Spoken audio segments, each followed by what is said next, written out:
അസ്സലാമലൈക്കും. സൈനു കിച്ചണിലേക്ക് എല്ലാവർക്കും സ്വാഗതം. ഇന്ന് ഞാൻ വന്നിട്ടുള്ളത് നല്ല ബീഫ് ലിവറിൻ്റെ ഒരു റെസിപ്പിയുമായിട്ടാണ്. അപ്പോൾ ഈ റെസിപ്പി എങ്ങനെ ഉണ്ടാക്കുന്നതെന്ന് കണ്ടു നോക്കാം. ഇതുണ്ടാക്കുന്നതിനായി 1 കിലോ ലിവർ ഉപ്പും മഞ്ഞളും ഇട്ട് കഴുകിയതിന് ശേഷം വെള്ളം പോയി നമുക്ക് കുക്കറിലേക്ക് ഇട്ട് കൊടുക്കാം. ഇനി അതിലേക്ക് ഇട്ട് കൊടുക്കുന്നത് 1 ടേബിൾ സ്പൂൺ ഇഞ്ചി വെളുത്തുള്ളി പേസ്റ്റ്, 4 പച്ചമുളക് നെടുകെ കീറിയത്, 1 പിടി കരിവേപ്പില, പിന്നെ നല്ല ജീരകവും പെരിഞ്ജീരകവും ചുവന്ന ഉള്ളിയും കൂടി ഒന്ന് ചതച്ചെടുത്തിട്ടുണ്ട്. ഈ ചതച്ചെടുത്തതും കൂടി ഇതിലേക്ക് ഇട്ട് കൊടുക്കാം. നിങ്ങൾക്കൊക്കെ ലിവർ ഇഷ്ടമാണോ? ഇങ്ങനെ ഇതുപോലെ ഉണ്ടാക്കാറുണ്ടോ?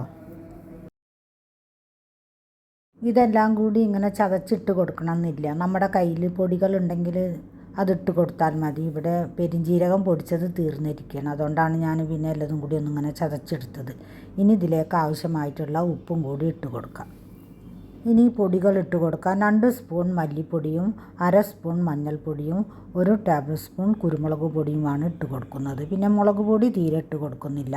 കുരുമുളകും പച്ചമുളകുമാണല്ലോ ഇതിലേക്ക് ഇട്ട് കൊടുക്കാറ്. ഇനി ഇതെല്ലാം കൂടി ഇട്ടതിന് ശേഷം 1/4 കപ്പ് വെള്ളം കൂടി ഒഴിച്ച് നല്ലതുപോലെ ഒന്ന് മിക്സ് ചെയ്തെടുക്കാം.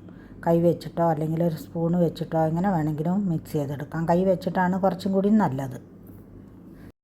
എന്നും പറയുന്നത് പോലെ തന്നെ എല്ലാവരും എൻ്റെ വീഡിയോ കണ്ട് ലൈക്ക് ചെയ്യുക. പിന്നെ സബ്സ്ക്രൈബ് ചെയ്യാതെ കാണുന്നവരാരെങ്കിലും ഉണ്ടെങ്കിൽ ഒന്ന് സബ്സ്ക്രൈബ് ചെയ്യുക, കമൻറ്റ് ചെയ്യുക, സപ്പോർട്ട് ചെയ്യുക. എപ്പോഴും പറഞ്ഞിട്ട് നിങ്ങൾക്ക് എല്ലാവർക്കും ബോറടിക്കുന്നുണ്ടാവില്ലേ? എന്നാലും ഞാൻ വീണ്ടും ഓർമ്മപ്പെടുത്തുകയാണ്. പിന്നെ എന്നെ സപ്പോർട്ട് ചെയ്തവർക്കൊക്കെ എല്ലാവരോടും ഞാൻ താങ്ക്സ് പറയുന്നു.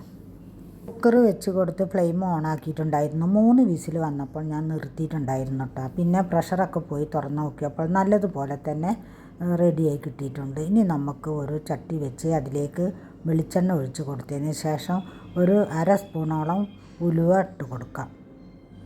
ഈ ഉലുവ പൊട്ടി വരുമ്പോൾ 1 കപ്പോളം ചെറിയ ഉള്ളി ചെറുതായി മുറിച്ചെടുത്തിട്ടുണ്ട്. ഇനി അതും കൂടി ഇതിലേക്ക് ഇട്ട് കൊടുക്കാം.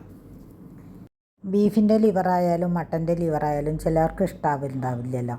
ഇവിടെ ഞങ്ങൾക്ക് ഇഷ്ടമാണ്, പക്ഷെ മോൾക്ക് അത്ര ഇഷ്ടം ഉണ്ടായിട്ടുണ്ടായിരുന്നില്ല. ഈ ലിവർ എത്ര പേര് കഴിക്കും എന്നുള്ളത് കമൻറ്റ് ചെയ്യുക. കാരണം ഇതെല്ലാവർക്കും ഇഷ്ടമുള്ളൊരു സാധനമല്ലല്ലോ. അവിടെ വീട്ടിലാണെങ്കിലും കുട്ടികളൊന്നും കഴിക്കില്ല കേട്ടോ. അതല്ലെങ്കിലും ലിവർ ബോട്ടി അതൊന്നും കുട്ടികൾക്ക് ഇഷ്ടമുണ്ടല്ലോ. ഇപ്പോഴത്തെ മക്കൾക്ക് ഇങ്ങനത്തെ കാര്യങ്ങളൊന്നും അറിയില്ല, ഇഷ്ടമല്ല. നമ്മുടെ ഉള്ളി ഇപ്പോൾ ചുവന്ന് വന്നിട്ടുണ്ട്. ഇനി നമുക്ക് ഈ കുക്കറിലുള്ള ലിവർ ഇതിലേക്ക് ഒഴിച്ച് കൊടുക്കാം. ഇനി ഇത് ഒഴിച്ച് കൊടുത്തതിന് ശേഷം ഒരുപാട് വറ്റിച്ചെടുക്കുന്നില്ല, കാരണം കുറച്ച് ഗ്രേവി വേണം. കാരണം ഞങ്ങൾക്ക് ഇത് പത്തിരിയുടെ കൂടെ കഴിക്കാനാണ് കേട്ടോ. പിന്നെ ശരിക്കും ഇത് ഫ്രൈ ആവുന്നത് പോലെ ആക്കിയിട്ടും എടുക്കുക, പക്ഷേ ഞങ്ങൾ ഇങ്ങനെ പത്തിരിയിലേക്ക് കഴിക്കാനുള്ളത് കാരണം ഫ്രൈ ആയി എടുത്തിട്ടില്ല.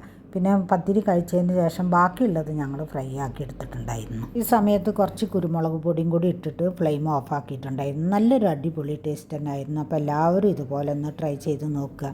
പത്തിരിയുടെ കൂടെ കഴിക്കാൻ നന്നായിരുന്നു. ഇനി മറ്റൊരു വീഡിയോയുമായി കാണാം.